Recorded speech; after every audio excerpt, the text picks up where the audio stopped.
Look at you with your shorts on, man. How was that? Oh, can you see my shorts? I thought you could. Yeah. Well, when you got up, I thought, wow, this guy's not even getting dressed for this interview, man. He's good. This like those typical work meetings where people are in their boxers but then wear a shirt. It's weird doing it in your house, though, I think. I mean, I don't know if this is how you normally do it, but I used to record face-to-face direct in my house, but obviously... It's odd because I've got dogs, kids, people walking about, so it's going to be strange. Oh, and no, I can only see you on this small screen, so that's why I've got my glasses on. But I might be able to do it without glasses. That's fine. I should be having my glass on myself as well, because I'm having a bit of a migraine issue at the moment. Okay. Yeah, I usually wear glasses for like VDU purposes, so like when I'm on the screen and stuff, because I spend too much time on the screen. Yeah. Well, I'm just telling my son, I'm doing an interview, Freddie, in a minute, so just telling my teenage son he's walking around. Oh, no. And when do you want to start? Do you want to have a starting point or? No, this podcast is just free flowing. We already started technically. Oh, you've started already. Oh no. Yeah. But first of all, let me just welcome you to LetsDoHumans podcast, Jeff. It's a pleasure to have you on. I mean, I've been enjoying your work for a while now, so I've been kind of waiting to speak to you. Well, that's really nice of you to say so, and it's a privilege to be on this, and I love the title, LetsDoHumans. That's it sums it up in a way, doesn't it? But it's also nice and broad, but sums up where you're coming from. But thank you. You know, when you do comedy, obviously you're doing it to make people laugh. Yeah. But intellectually, you're sort of doing it for yourself as well. You know, This is my work. This is what I'm pleased with. So when people say, I like your stuff, you forget that that's going on at the other end. You forget that there's more to embracing your comedy than people laughing. People are thinking about what you're doing, what you're trying to say. So it throws me slightly when people say, I like your work, but then I think, oh yeah, of course. So I'm not, it's not false modesty. I do appreciate it. Thank you very much. But in terms of your work, when you're doing it, do you usually do it for yourself, or do you cater it to the people that you're doing it for? Well, I think I do it for myself. On one hand, I think you have to do that. Yeah. And then when you take it out there, you start to mould it and shape it depending on the response you've got. So it's a bit of both, really, Francis. I think. Completely understand. But how you doing though in general? Because obviously, as we're all in the same situation at the moment, we're all in lockdown. Yeah. Well, I'm not working. I'm unemployed, which is strange after 25 years. So that's an interesting experience. I mean, I think initially I have to be honest and say I didn't handle this lockdown very well. I think for the first 2 or 3 weeks, I was depressed. I was lacking motivation. I was so fretting over the fact that I wasn't being a comedian and I wasn't going out at weekends to do comedy. And I found that very difficult. And then what happened is I realised slowly that being a comedian, possibly like lots of other jobs, is quite all-consuming. My whole life is dominated by the fact that I do comedy. I might only perform 3 or 4 times a week, but the writing process, getting ready, the whole thing, what you're wearing, your whole identity is connected to the fact that you're a stand-up comedian. So there was a short period where I felt I'd just lost my identity. I thought, I'm just a bloke now, I'm just an ordinary bloke. And it's funny, it sounds pretentious and I don't mean it to be, but it was quite a little psychological glitch for me. But what happened then was something rather marvellous, where I started to enjoy not being a comedian because I started to access all these other things that I used to be into that have been sidelined because comedy. And so like my wife and my son, for example, but mostly I used to be a DJ. Easy. And I've been collecting music since I was about 14. I can see all the CD behind you. Jamaican music I'm interested in, and I used to play out on sound systems blues parties, that whole thing from the late 70s through the 80s, up until the sort of drum and bass period. And even then, I was playing in the reggae rooms. We started to get sidelined then. Yeah. But I shelved that after being in comedy, and my whole Jamaican record collection of vinyl has just been sitting there gathering dust. A bit like, those guys that have got a vintage car in their garage they're going to get round to doing up one day. They don't touch it unless they get sacked. They never do. And what made me what the catalyst was, there was a radio station that was advertising for presenters, a pirate, not a pirate, but an internet radio station that played Jamaican music as well as soul. And I thought, hold on a minute, maybe this is what I should be doing, a nice 2-hour Jamaican revival program every week. And I looked at my vinyl, I thought, yeah, let's get back on this. So for the last 2 weeks, Francis, I've been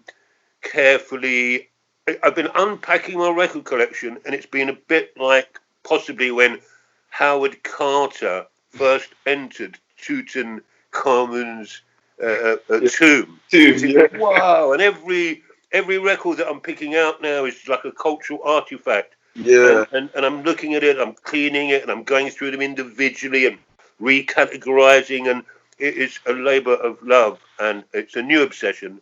And it's great to re-engage with something that was so much part of my life and who I was before comedy. So at the moment, I don't even want to be a comedian anymore. I just want to be some old bearded reggae DJ. Do you find yourself rediscovering your passion? Do you think that the comedy became work and you forgot about your true passion to begin with? Is that why you're probably enjoying this moment more?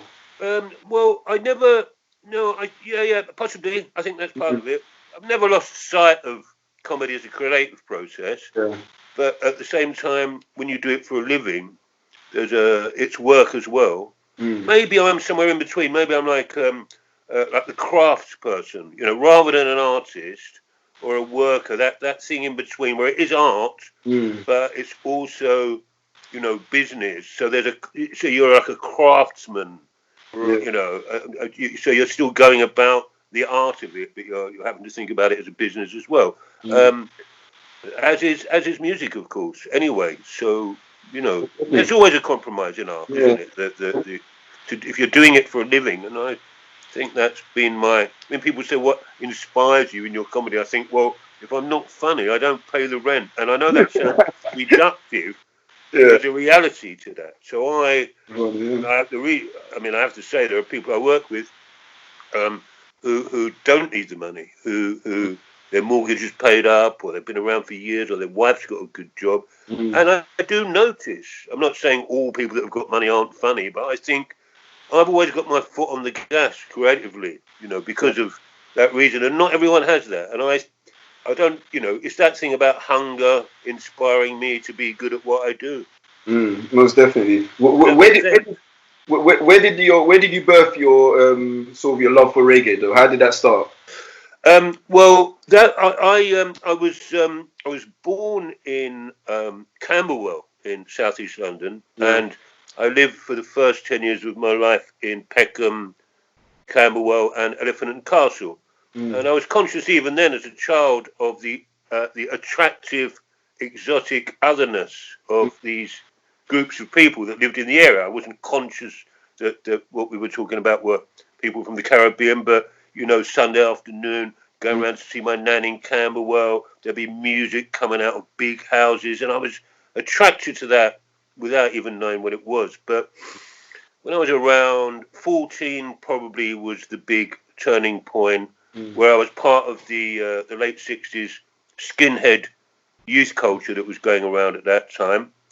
And we liked reggae, and I liked reggae, and it was around about that time, I would say, that I fell in love with reggae music, 14, and have been in love with it ever since. I'm not to the point where I don't love anything else. I grew up liking jazz and rock and folk and everything else, but reggae is the thing that really does it for me. It must have been tricky at the time to be a part of that culture, considering that it was initially a it's a good Caribbean point, culture. Francis, because it my listening to it with a crowd of white working class skinhead youth is one thing, but it changed after a while, and to continue listening to reggae meant that I would have to be going into areas that you don't see a lot of white people. And I mean, I even remember going into reggae record shops, and then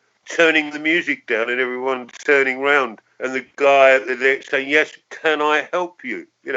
As if, what's this guy doing here? And I spent a lot of my life being the only white bloke in a place, the only white bloke in a record shop, and certainly blues dances and sound systems and that whole culture.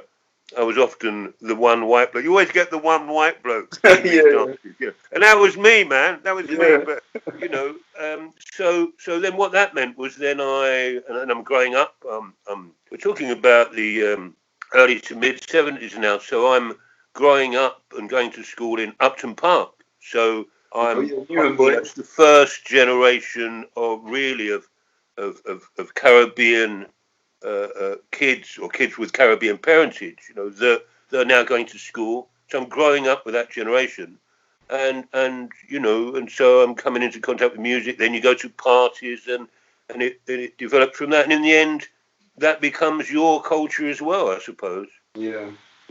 I guess that was one of the beauties of like early multiculturalism. Like, and how was the transition at that stage though, in terms of like? Well, I think my personal transition, it was quite difficult because it meant you had different groups of friends. So there'd be my white working class friends that maybe they were part of my growing up gang. There'd be my sort of white middle class friends that I'd started to meet through leaving home and living in bedsits and shared housing. Teachers and people that had been to university. And then there were black friends from work or through the music, so separate spheres in many ways. And that was how it used to be. There wasn't sort of multiculturalism wasn't really a term in those days. I mean, maybe I was a pioneer of that, but I'd probably more a recipient rather than a conscious pioneer of that. Just where I lived geographically, how culture was developing, by the 70s, a lot of people from the Caribbean, certainly in the borough of Newham, where I lived then, lots of record shops I had access to. I mean, I tell people now, I mean, in Upton Park and Forest Gate alone, there were probably 6 reggae record shops in the mid-70s. Oh, wow.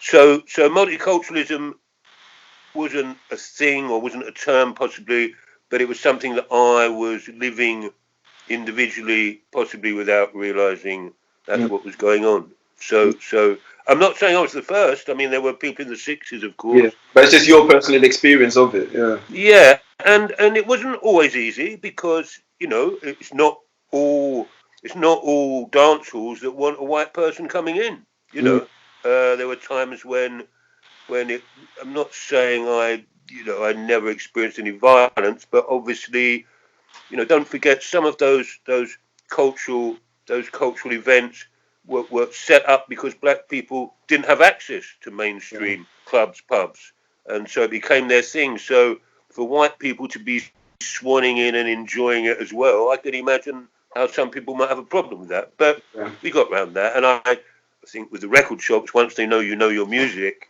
and they see you on a regular basis.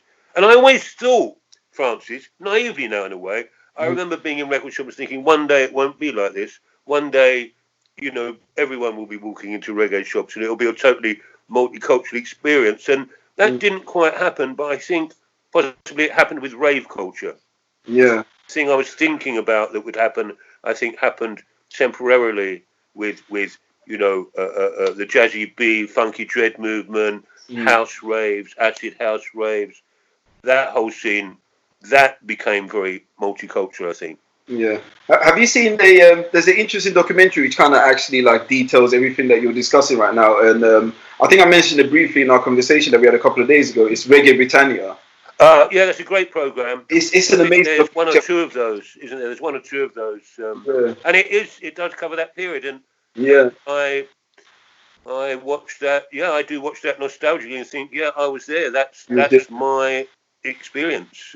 That's my life. So whenever I hear anything about Empire Windrush, I always think, yeah, I'm a recipient. I'm a beneficiary of the phenomena, the cultural phenomena of Empire Windrush. Can I just say though, it occurred to me because I know you have a Ghanaian background, or I don't know if you were born in Ghana or. I was born in Ghana. Pardon? I was born in Ghana. Born in Ghana, right? So, can I just say that interestingly, there weren't many African people around on that scene anyway. When I grew up, most West African people that you saw were at university. Yeah, you know those people that used to come over. Yeah, to study. They never used to meet a lot of West African people socially at that period. You know, it wasn't as mixed in that way. Obviously now there's more West African people than people from the Caribbean in London. I'd imagine that they represent the most black people that are in London now, but it wasn't like that at a time. So that was different as well. You know, that came as a different thing for me later on, engaging with West African culture. You know? I mean, I did speak to a British black historian in regards to the movement and the difference in the movement between the Caribbeans into Britain and then the Africans. Because majority of the Caribbeans were brought in by a Windrush, so they were brought in to work, so they became originally part of the working class. Brought the country, whilst the Africans then initially influxed in were here for education and other things. And yeah, so in that sense, then you could argue. I mean, don't forget there were African people here. I must just tell you this. What I remember in Canning Town, in Custom House, the tidal basin area. I don't know if you.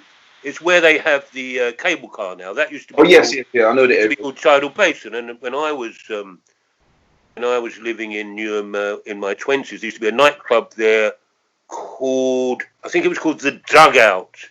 Yeah. And that was downstairs in Tidal Basin. But in the 1930s, the Tidal Basin area around the docks, of course, it was given a name locally as the Dominoes because black and white people lived there together. I see. And they would have been African people then, coming in on ships, settling in the locality. But like you say, generally, when I was growing up in the 60s and 70s, most African people would be here for education, or they'd be doctors. So they'd be middle class, whereas most people from the Caribbean would have been working class. And of course, people from the Caribbean were employed here. You know, I don't know if you know this, but after the Second World War, the government, it was part of the government's rebuilding program of Britain that they went to places like Barbados to recruit people for London Transport and the National Health Service. There were posters. In fact, they paid for your trip. So for a while, the whole of London Transport was run by Bayesians. Oh wow! Yeah. I think then what happened is there were. When I worked, I used to be a window dresser in men's fashion in the West End as well, at the same time as I was DJing in the evening. And we used to get those oil-rich Nigerians. There was a period in the 70s where the only African people you were seeing were Nigerian oil barons that were swanning around Oxford Street buying lots of suits. But gradually, you know, people from Sierra Leone, Nigeria, working class people coming here to work. And I would say that was a transition that took place in the 80s and 90s more. That's quite interesting to say that, because my grandfather actually came to the UK to study around the 80s. I think he was an engineer, and he spent some time in Russia, and then he came over to the UK for a short period of time. And he said that was normal for that. I mean, of course, a lot of people don't realise about the historical relationship between Ghana and Russia. That Russia was involved in financing Ghana. There was a big educational partnership, and lots of people from Ghana were going to Russia. You know, so there would have been a period, a little multicultural period around Moscow where there had been these marriages and these mixed race kids growing up as Russians with a Ghanaian background. that was in Kwame Nkrumah. Is that? I think that's who the president was during that period. So there was a big that was a big thing. That was that was a good time. I embraced all of that. So I'm so blessed really to have grown up in that period where that was going on, and I sought it out, because I suppose, don't forget, there are still people growing up with it that are rejecting it and don't want it. But I always thought, well, there's some good stuff going on here. That balance, though, being in the middle. So being of a white person who's embracing this new culture, and also having maybe white friends that are not embracing it. How do you find yourself being that's tricky. That I was in that world where that was going on. And don't forget, of course, there were it wasn't just a black-white thing. There were, Ghanaian people not embracing Nigerian people, and I suppose there was that racism from people from the Caribbean about African people as well. So there are lots of different political positions people were taking up, often out of ignorance, because people from the Caribbean didn't want to be seen as being African. They saw African people in the same way that the English people saw them, possibly, as backward and native and from the jungle.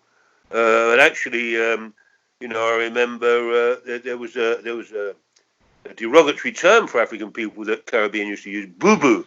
Yeah, I mean, we got that quite a lot in secondary school, funny enough. So that I think it's only recently that's died out, because when I was in secondary school, that was still a heavily used term. Yeah. Sorry, I didn't quite catch that last comment. No, I said that's a heavily used term even when I was in secondary school. So I think it was around, was it? Yeah, I think it's only still around. My God, it's still around. Look, of course, now, of course, 10 years maybe it's faded away, but when I was in secondary school, it was still very prevalent. Yeah, that's interesting. Of course, you had the other phenomena of when Jamaican popular culture was dominant with black youth in the 70s in this country. Of course, not everyone came from Jamaica. There were black kids whose parents were African, but they would have still embraced Jamaican popular culture. There were kids whose parents were from small islands. But Jamaican popular culture had an identity, and it had a political consciousness to it, a black political consciousness. So maybe even if you were a teenager, I mean, one of my friends at the time, his parents were Creole from Sierra Leone, but you would have thought he was Jamaican. But he wasn't hiding his Africanness.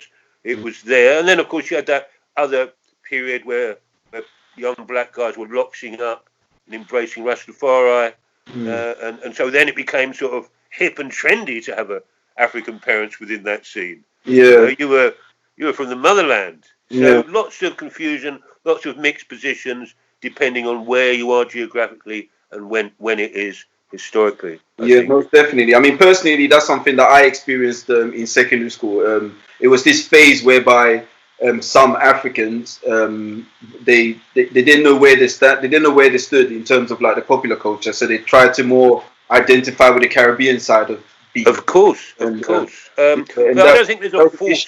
I don't think there's a force engagement. I mean, I identified with Jamaican popular culture, and I'm white, and I saw it as an alternative to what was going on in my life, and I don't think that's a false identity at all. I think that's totally acceptable. I mean, musically and culturally, in the 70s and 80s, if you were a black male, you in a way had two options. One which was to be on the reggae scene, the sound system scene, that and identify with Jamaican popular culture. But then there was the soul scene, the funk scene, the club scene, where you're identifying with American culture.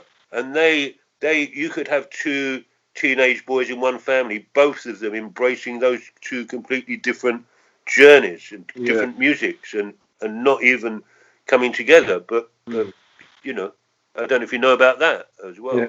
And the images are quite clear as well in terms of like the visual representation of what culture you were part of during that time.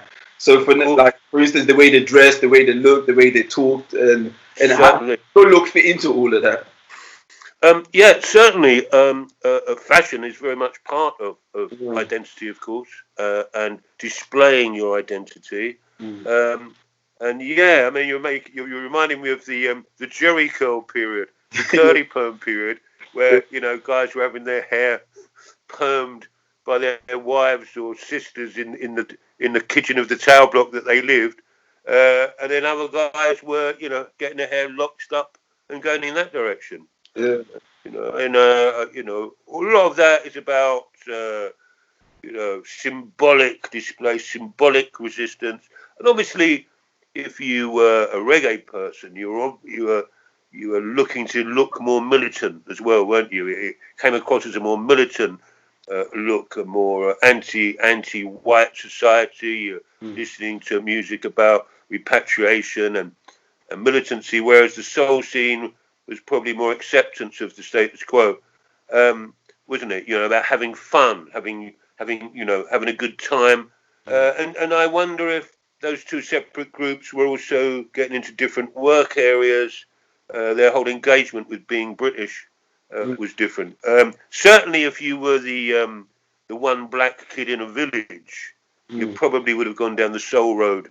That would have probably considered the same. Show off with your dancing.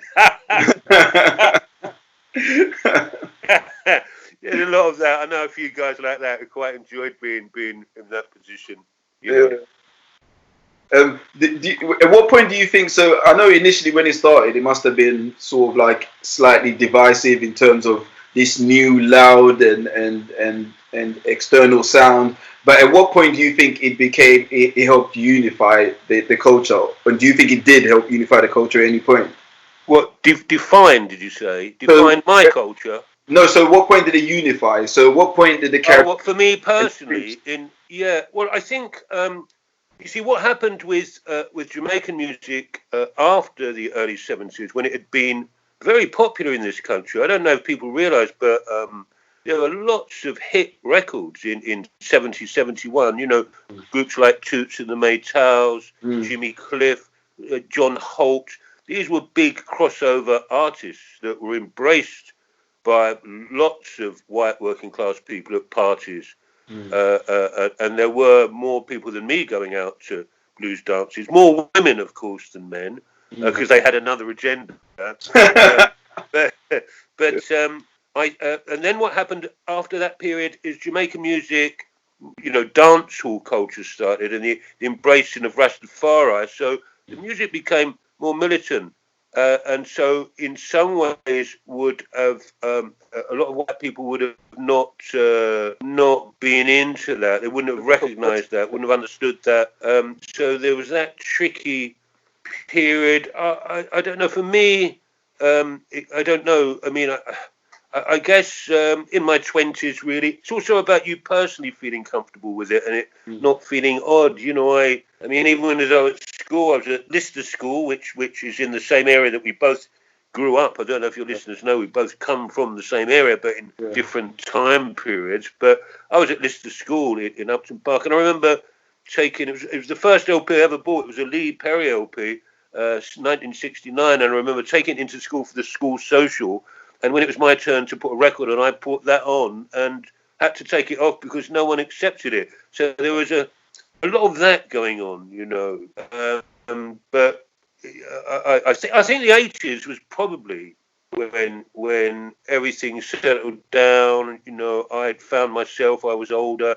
I didn't need to rely on friends or groups. I was just making my own way. And then, of course, I was in relationships with black girlfriends. So now it's just a natural, everyday thing. Does that answer your question? Yeah, it definitely does. I mean, to me, it's amazing how music shapes culture, and I think every generation have their own little musical journey. Because the same way that you had your musical journey and experience within the Caribbean culture and reggae music, I think in my generation it was more grime. So when grime first started, it was a threat to the society. It was a reflection of young black people's experience within the society, and it was the loud, the brash, the outspoken sound of that generation. And I think we had a similar journey in terms of integrating that into popular culture and being accepted or creating a space for ourselves. So I think I don't know if this is the right comment to make, if it's relevant to what you're saying, but I think things start out in a subcultural way, like grime, which of course is heavily influenced by Jamaican music that's gone on before. In fact, I was listening to some of the old fast chat DJs from Saxon Sound System, people like Smiley Culture the other day, and wow, it sounds like grime. Grime, that whole chat style comes directly from that. So grime is still part of that London, Jamaican, whatever, and now African evolution of music. But I think things start out as subcultural, and of course, in capitalism or commercially, they get swallowed up by the mainstream. So now, I mean, Stormzy is a national treasure now. And who would have thought when grime started that any of the acts that are part of this genre would go on to be at Glastonbury or be on TV? He might as well be on the Royal Variety Performance. It would be acceptable now. So and I wonder what I don't know. You see, it's not always the same though. I don't think it just carries on the same because there are other powers that influence it. So for example, social media. I mean, I don't know the way that social media works with young people and music now. People access music on their phones now, and one of the differences, I don't want to be romantic or nostalgic, but I lived in a world where you went to someone's house and they played you their music while you were there, and you thought, wow, this, that, or you took your music round and had little clashes with them on the decks, and it was a very physical group meeting thing. And I don't know if that goes on now. I wonder if people share their music online, and it's very different. That's the big difference. Very different, because the human contact side of it is kind of being cut off by social media, because now to make the music at home and distribute it from home without having to physically meet up with someone. Because it was the same when I was growing up. We went to record stores down out in Bow and stuff like that to pick up the grime track that was out. Yeah, well, Roman Road used to have a big shop, didn't it? I remember buying early. And this is before the music got called grime. The term grime was being used by some DJs while they were chatting. I think it's a CD I bought. I can't remember who it is. And he's talking, he's going, just loving some of this grimy kind of stuff. And it was the beginnings of the term being used. It wasn't used for the genre. It was a type of drum and bass, a late drum and bass, but it became so. But yeah, I think it's great that you can access music through modern technology. You can access almost any music that's ever been made. But I think you're right that hanging out with groups of people, putting music on the decks, you bringing your music, it's your turn, turning other people on to music they've never heard before. That possibly doesn't go on anymore with young people. It's very different. So, as a white DJ at the time, did you find yourself in a battle of being called maybe like a cultural appropriator? Well, that term had never existed in those days. Now, they create so many different terms for everything. I think when it comes to music, if a bit like Rodigan, really, once people know what you're talking about, and they can see you're showing respect, it's acceptable to most people, really. I mean, used to be a bit of a novelty aspect to it, I suppose, the white guy on the decks. But after a couple of tunes, once people realise you know what you're doing and you know your stuff and you love it just the same. But yeah, cultural appropriation, that's a tricky one for me, of course, because you think, well, where are the boundaries with that, And I think it gets called out and used quite a lot as a term, inappropriately and inaccurately. Where does that start and end? And it's funny because I wear a lot of African print shirts. Yeah, I was going to bring that up at one point. Dutch wax, because we used to call it Dutch wax. I don't know if it's still Dutch wax. Yeah. And I was walking down the street on my way to a gig, and a West African guy stopped me. He went, "Hey," he was wearing a suit, and he went, "Hey, you're in a shirt from my country," and I went, "So are you." So I could turn it around and go, "What you doing wearing our clothes, man?" So it's a tricky one. Obviously, there is cultural appropriation. Yeah, but that's a tricky. It's a tricky term. Yeah, me personally, I'm not a big fan of the term because I think it's become weaponized, and everything nowadays culture has become political and weaponized. I think a lot of majority of people that enjoy other cultures, to me, is more a sign of truth and appreciation for someone else's culture. Yeah. And that's how it should be. Culture is supposed to be shared, and we're supposed to show respect to each other's various cultures, because that's how you create a truce, in essence. But if you I agree with you, Francis. I agree with you. And I mean, that's what culture is. Yeah. Certainly in London. I mean, that's what it's probably been for 2,000 years since the Romans were here. Don't forget, the Romans, brought African people with them. The Romans weren't from Rome; they were from all over the world. Yeah. And there were we had an emperor. We had an African emperor in this country years ago. It was a Roman emperor, so he was the emperor over us as well, because it was still part of the Roman colony. So African people from the African continent have lived in this country for many years. Cultural. I mean, and then what happens, Francis, of course, is what was once otherness and different to you becomes your culture. I mean, once you have an African wife, you're eating African food every day. All of this stuff just becomes part of who you are. So there's no way you think you're appropriating anything. I mean, I couldn't imagine now not, living in a strictly English environment where that's not going on. It would just be foreign to me now, and maybe you have to earn it a bit. Maybe I'd be prepared to go as far as to say you have to earn it before it, so that it's not cultural appropriation. But and I've always had the issue with judging people for their intention, because you can never measure someone's intention. I think it's one of those things. It's like you can put a label on someone, but you don't really know their true intention. They might have great intentions for what they're doing, but because of your labeling, you're kind of dismissing that whole idea and concept. And that's one of the reasons why I just can't really subscribe to certain terminologies, because I think they're more destructive than they do good, especially in the current environment that we live in, and with what's going on and everything else. I agree. I agree. You're right. It's a weapon. It's aggressive. It's a term that's aggressive. I agree. But I mean, cultural appropriation. That's a term I hadn't heard until fairly recently, actually. Yeah, I mean, it's a more of a recent political term, and I mean, at what point, what I mean, obviously we could find an example of that, but at the same time, sometimes they're the early stages of interaction, aren't they? The not getting it quite right, or being a bit obvious with it is probably early days for someone. But I mean, if someone's come around to my house and go, well, look at all this music, man, that's cultural appropriation. That should be in a Jamaican person's house. It can get silly, but most definitely.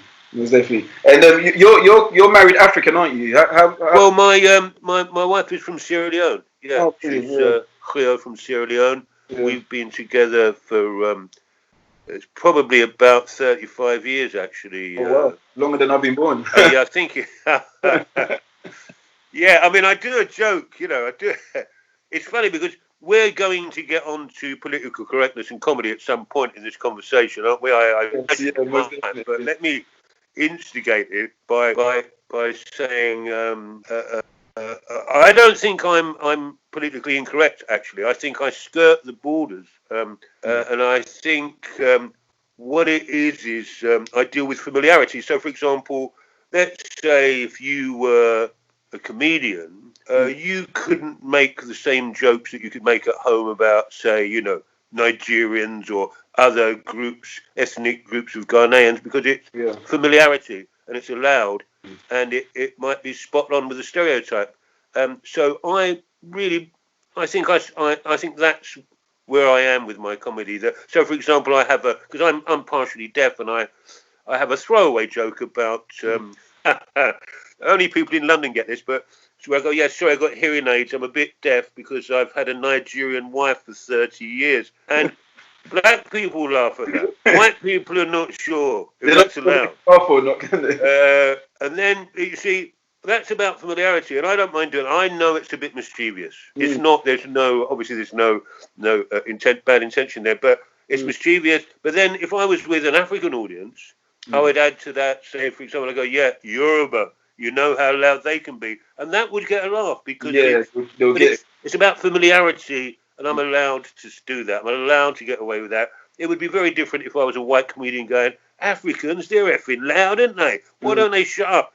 See, and I think that's what people think I'm doing sometimes. And I think people think that I'm not politically correct, but I am. I mean, I'm probably the most politically correct comedian on the circuit. But I think people think, hold on, and they're not sure. Hold on, is that okay for him to say that? Yeah. But I police. I mean, I haven't got a problem with political correctness. I'm a politically correct guy. Who's got a problem with political correctness? I've never heard a black person complain about political correctness. You know, I've never had anyone come up to me in a wheelchair and go, "This political correctness has gone mad."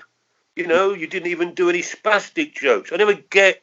The only people that seem to complain about political correctness to me are white people, middle class, men, heterosexual, able-bodied, privileged people who see political correctness as something that's imposed on them. That's imposing on their freedom of speech, the freedom of speech to be racist. You know, you can't say package shop anymore.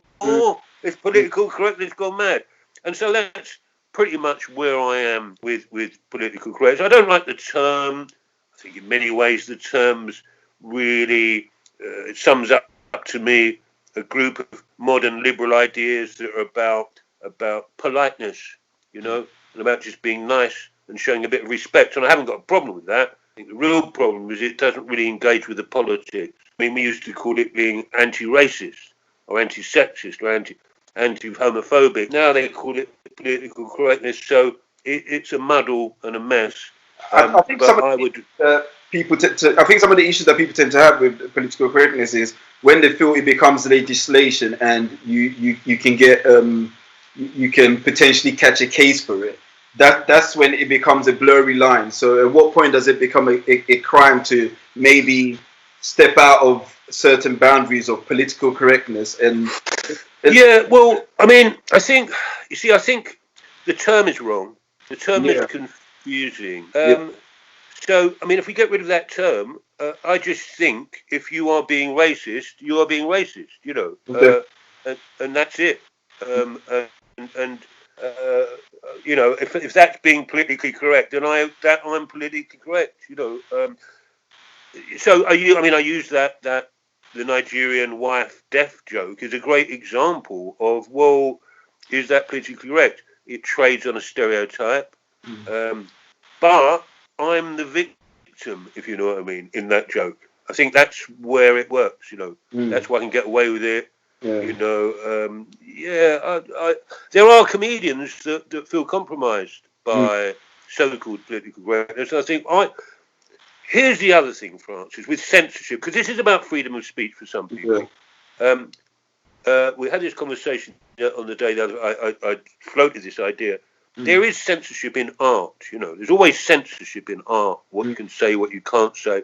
And I think if you look at the history of film censorship, directors work their way around the censorship and find a way to still make their point. And if I've got any material that I think people are not laughing at because they're offended by it, even though I don't think they should be, in the end I'll just stop doing it or find another way. And I've got an example for you, actually. I've also got a little string of things I say about having an African wife, and it's this, and it's I'm not doing this for laughs. It's just an example. I say, I think I've always been attracted to women who come from a culture with a history of exploitation and oppression, because I'm thinking whatever I do in the relationship can't be that bad, right? Now, that with an older crowd, that gets quite a laugh. I think, an older, clued up, you know, self-confident crowd. That's not a problem for them. I see where you're going with that. Very funny, a little bit mischievous. With a younger, studenty crowd, they would, ooh, you know, they would have a sensitivity towards that. Now, if I think that piece isn't working because of that sensitivity, I'll just stop doing it or find another way of making the point. I'm not someone that's I'm in it to make people laugh, and I think there are comedians that are in it for their political agenda first, to make people laugh secondly. As long as comedy is being as a vessel to spill political ideologies, because now you've got a lot of like comedians on the left hand side of things and on the right hand side of things, and all comedy is becoming very political. Everyone's trying to get their message out there however sly they possibly can, and I think that's the issue where people are now, their ears are more sensitive to what the community is saying. Sure, I think you're right. Yeah, I mean, obviously the relationship between social media's have an influence on everybody at the moment, but don't forget. Mainstream comedian. I mean, look, I consider myself to be a traditional alternative comedian, as that started to develop in the 79, 80 with Tony Allen, Alexis Sal, and all those guys, and it was about not being racist, not being sexist, not being homophobic, writing your own material, and possibly having a political agenda. Okay, whereas all mainstream comedy before, apart from one or two exceptions, all the comedians were racist. But they didn't flag up and say, I'm right wing. They wouldn't have even thought of themselves as being right wing. But they were right wing. That is, being racist is right wing. So everyone is always political, whether they're even conscious of it or not. Now there's developments where people are coming out as alt-right. That's the other one, isn't it? The acceptable face of comedy. And a club opened for these comedians called Comedy Unleashed, an evening in a club somewhere, where it was for comedians who felt that audiences were becoming too liberal, too judgmental, too politically correct for their comedy.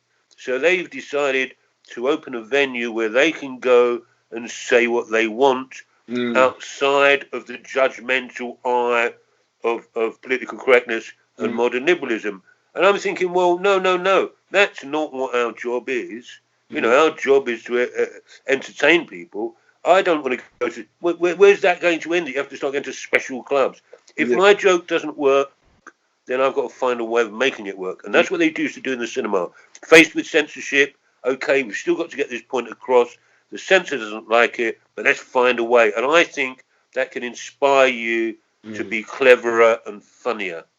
Wow, that's true. So it's making you more creative, because now you're having to think of more creative ways to get your points and your jokes out there. Yeah. So, but I have to say personally, I might be mischievous and I might be bawdy, but I know that I'm not racist.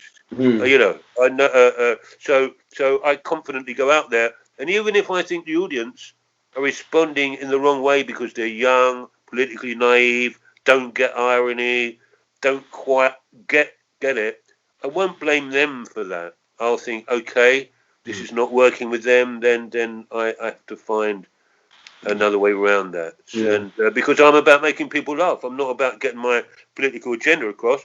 Obviously, there will be a political subtext in who I am. I have an integrity that's implicit, but I'm not there to make explicit points. I'm there to make people laugh. So it's a different agenda. Does that make sense? That definitely makes sense. Yeah. What do you think is the future of comedy, though? Do you think it's going to reach a point where it's going to be very heavily censored, or do you think it's going in a direction where people are just going to become more creative?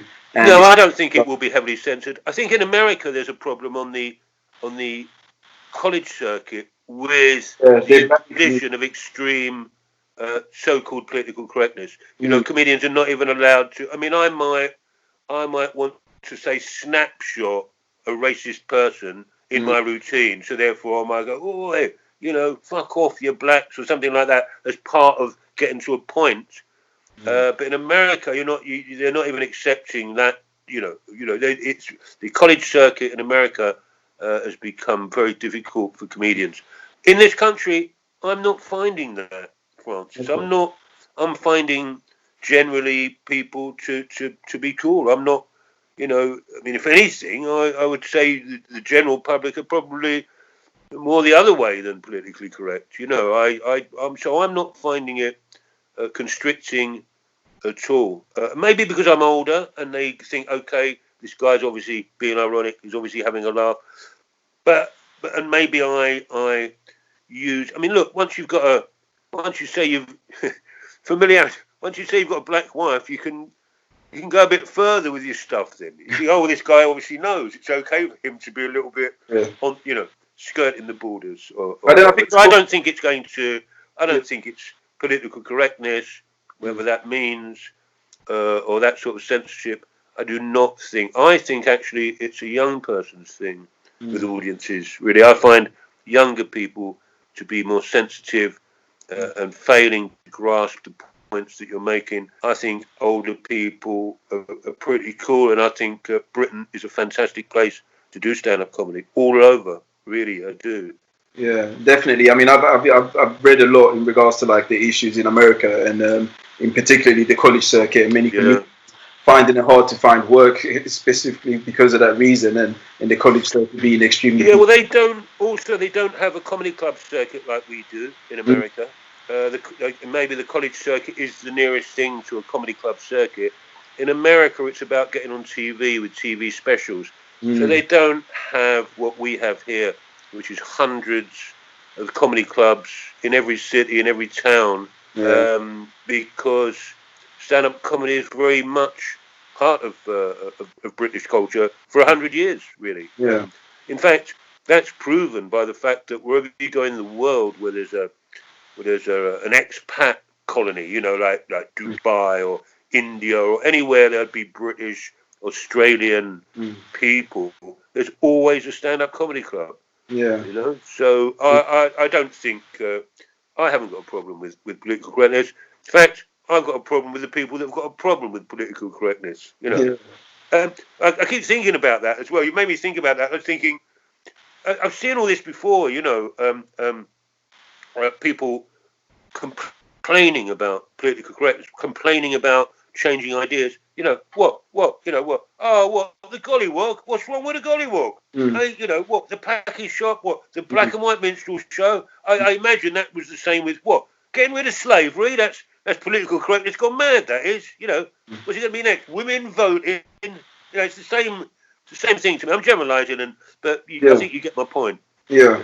So you think it's an evolution of us straightening ourselves out? Yeah. Well, I think sadly we've got a term political correctness, and it means that it imposes and ticks people off rather than engaging with them intellectually to explain why they shouldn't be doing this. But sometimes I get to the point, Francis, where I think, well, look, if you can't work it out for yourself, I'm sorry, you've just got to be dragged kicking and screaming into the 21st century. If you still think it's all right to say I'm going down the chinko, or you're using the term spade. I mean, look,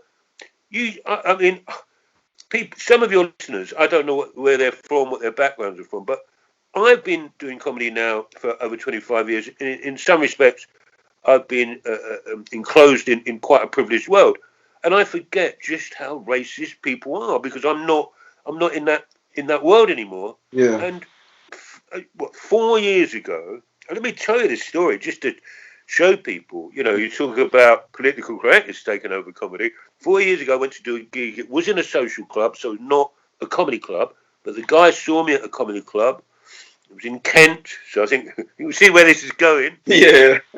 And I got to the door of the club. There were about 4 comedians who were also going to be on the bill. And he met me at the door, and this took me back to show you. I just said, whoa. He went, all right, Jeff, there's no blacks or packies in, so you can do what you want. And I was speechless, and I'm not often speechless. I just thought, whoa. Now, I just thought, well, I'll do what I want anyway, whoever's in. Funnily enough, when I got in there, it was full of blokes that looked like me in tracksuit tops. However, I went away thinking, wow, on the way back, because comedians are very good at thinking of answers in the car on the way home. You know that one? What I should have said is, no blacks or packers, hold on, I'll make a phone call, we can soon change that. But it made me realise that that is still going on. And actually, for British people, up to a certain point, being racist as a comedian was was part of being a comedian.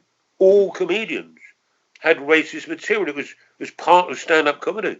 So, you know, I'm not worried about political correctness. I'm worried about the other people that are still there, really. Wow. Is that a culture that you think still exists? It's still heavily prevalent? It still exists. It's because I'm not interacting with it, but it still exists with a lot of white people, working class, middle class, still running with those old views. You know, once you go outside London, as you know, Francis, once you step outside London, very different world, yeah. Yes, it is, and I forget that sometimes. London, I forget.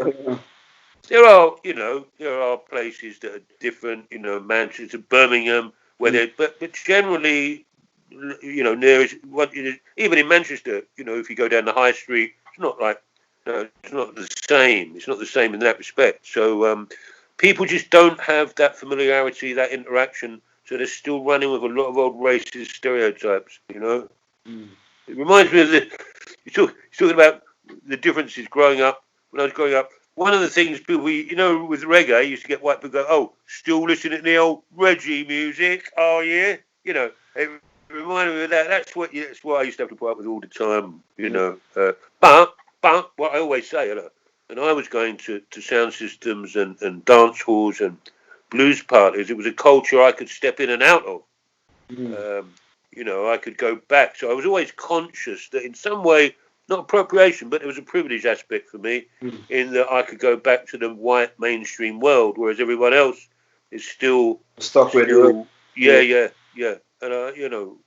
Yeah, and I think it's actually really good that you noticed that, because I think that's some of the issues that within the black community we have, because we understand the potential privileges of someone coming within the community and then being able to then step out and being absolutely fine where else they go was.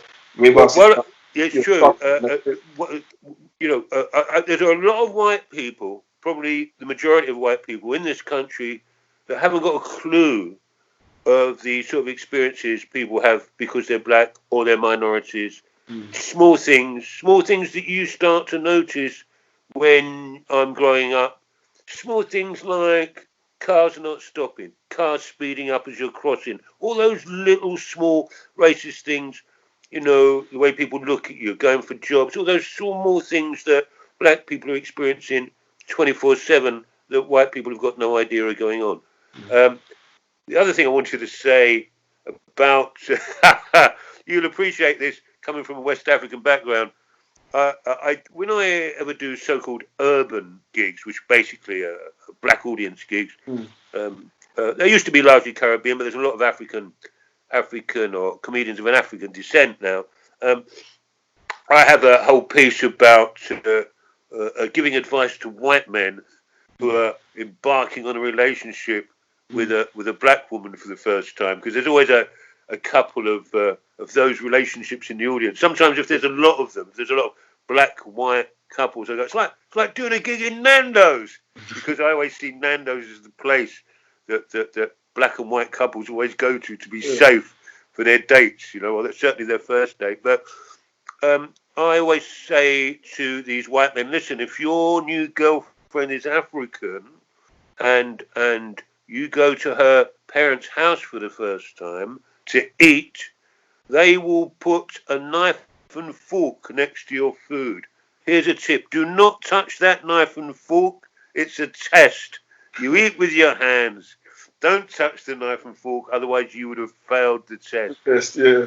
So there's those things, you know. That makes me laugh. Because they're standing hovering. If you're being served fufu and then you're trying to eat your yeah. Because obviously they don't know. These poor white guys don't know, do they? You know. So once you start eating with your hands, it's almost as if, he's going to be okay in the family. Yeah. That's super. Have you ever had any white girlfriends do that? No, they haven't actually been offered fufu at my house before, so I've never had the experience. No. I don't think my parents are the type to serve fufu to. They wouldn't do that. Maybe it's an old-fashioned thing.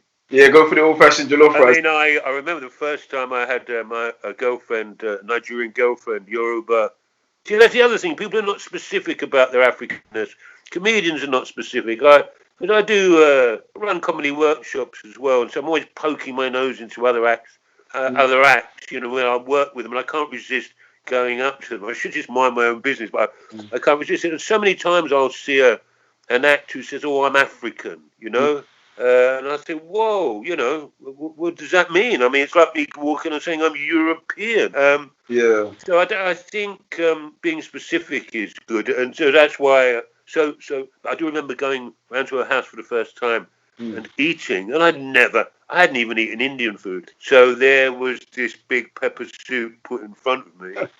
And just from the first time it touched my lips, I thought I was going to die. I thought I was just going to die right there in front of everybody. The heat, never. My whole body was on fire, but I had to try and style it out. You know, my nose was running, I was coughing. So I passed the knife and fork test, but it took me a while to get used to the hot pepper test, you know. Yeah. I wonder if they do that sometimes as well for fun. Most definitely. That's definitely still goes on. How's the palate now? You can deal with the heat now. Oh yeah, of course. That's that. Yeah. I mean, I couldn't eat without it now. But what's funny in our house, you talk about multiculturalism, is my wife is West African, and I'm English, but I'm working class English, and she's middle class African. Her father was a diplomat. Her mother was a lecturer at university. Oh. So really, there's comic mileage there that I haven't exploited in the fact that I'm, you know, my wife, be like, in a way, you know, and I'm the poor white trash bloke in the house. So any conflict we have, it'll be around class issues. It won't be around the fact that she's African and I'm English. Yeah. And in fact, more interestingly, I'm more Jamaican than African in terms of my cultural influences. Okay. So that's another clash we have as well. You know, like I'm some sort of old yardie bloke in the house. And she has dreadlocks, but she's not a Rastafarian as such. But she has dreadlocks, and but sometimes we'll be out, and obviously a Jamaican person would assume she's from the Caribbean or Jamaican, and they'll speak to her in patois. And she has to turn to me and say, "What did they just say?" You know. So there's a great example of how culture works. Yeah, you know? Most definitely. And at its core as well, it's a beautiful thing when we truly and honestly accept each other's culture. Because I think that's what everyone's working for deep down. Everyone's working for like a true understanding, true equal opportunity, true freedom of expression, and well, I hope so. We're wrestling with it at the moment. I think most people are, apart from the people that moan about political correctness. They're obviously because it's relevant to that because I think what's wrong with these people? Haven't you got any basic sort of humanity to just treat people with respect? That's all it is. That's all political correctness is. We used to just call it just treat people with respect. If they're different, if they're minority, whatever, you just treat them with the same respect as you would anybody else. And that's all I think political correctness is. And some people can't bring themselves to do that, can they? You know. Yeah. I'll tell you where I'm bad with political correctness, though, is I think it probably comes under the umbrella of political correctness, the changing pronunciations of names of historical figures. So Boadicea, Boudica, so I reject this shit, The other one is Genghis Khan, now it's Genghis Khan. So I'm always mooning. That's one of the things I'm on. Who cares? It's Genghis Khan. Who cares? You know, I mean, Boadicea may not have even existed. It's only we don't have any archaeological records of her. It's just a Roman historian that talked about. And I just thought, I don't care. You know, but my son's growing up in that world. Everything's racist. You know, my son is probably he calls me racist for things that well, I think, well, really. So for example, I don't know. You know, I like doing dad jokes with my son. Yeah. Because he really hates them. You know, that's the whole point of it. That your child goes, "Oh, that's terrible." And I mean, my lockdown dad joke was, "Hey, Freddie, that's his name. I think we should at 8 o'clock big up all the key workers at Simpsons." Yeah. Oh, I thought he was going to kill me for that one. There's this old joke. It's a silly old joke about because I was going to the dentist and I said, "Oh, what time is it I've got to go to the dentist, and I think it's 2:30. Yeah, you get it, right? It's an old silly old tooth 30. Yeah. And I just threw that away in passing. Went, Dad, that is really racist, you know. And I thought, oh wow, I'm being called racist by this whole new wave of. It's racist, but it's a sort of harmless, silly thing. But yeah. Most definitely. No, I appreciate that. Well, before I let you go, I'm going to ask you the most important question of all, which is better, Nigerian or Ghanaian jollof? Which is better? Yeah, Nigerian or Ghanaian jollof? Don't get me on the jollof rice. Let me say, to ease my way out of it diplomatically, I think jollof rice aside, I'm not getting pulled into that, you know. I'm not getting pulled into that because I've got a Sierra Leonean wife upstairs who's going to go, yeah, what about our jollof rice? Yeah? I think what I will say is that both of those countries both have different dishes that are equal to each other. So, for example, Ghanaian groundnut soup, possibly the greatest dish that ever existed in the world, but so is Nigerian moi moi. So, I to me, both of those dishes I could live on forever. I'm not talking about party moi moi, or as they call it in Sierra Leone, olele. I'm talking about in banana leaf, fresh on Monday morning from the shop. You know, both of those dishes to me are the most beautiful thing in the world. So I'm not getting involved because I've got to walk the streets, man. I don't want. I'm not going to drag you into that war. But what works do you have coming up that you want the people to know about? So, obviously, I'm not doing any live comedy at the moment, and I don't know when we will be back because possibly our thing will be back last of all, like theatres, because it's close contact. And actually, I'm so into my music at the moment, I don't even want to go back now. I've forgotten that I do comedy. You know, that's gone, and I'm happy for that. But if people want to check out my comedy, you know, I actually this year, Francis, it's so funny when you're an older bloke and you've been a comedian for a long while that your work engages with modern technology. I had a Facebook clip from Hot Water Comedy. Was it that one? Yeah, and it got over 1 million hits on Facebook. Oh, amazing. Yeah.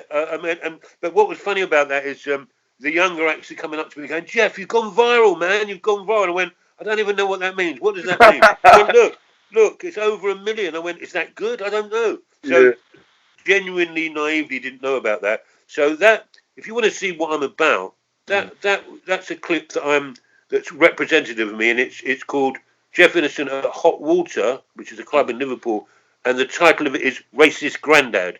Yeah, I'm definitely going to put a link to the... okay, and there was another clip that the Comedy Store put out on, I don't think you can access that on Twitter, that got 250,000 views in 2 days. I was sitting watching it clicking up, and I thought, wow, this is amazing. So if you want to see what I'm about comedically, Racist Grandad at Hot Water, Liverpool, Jeff Innocent.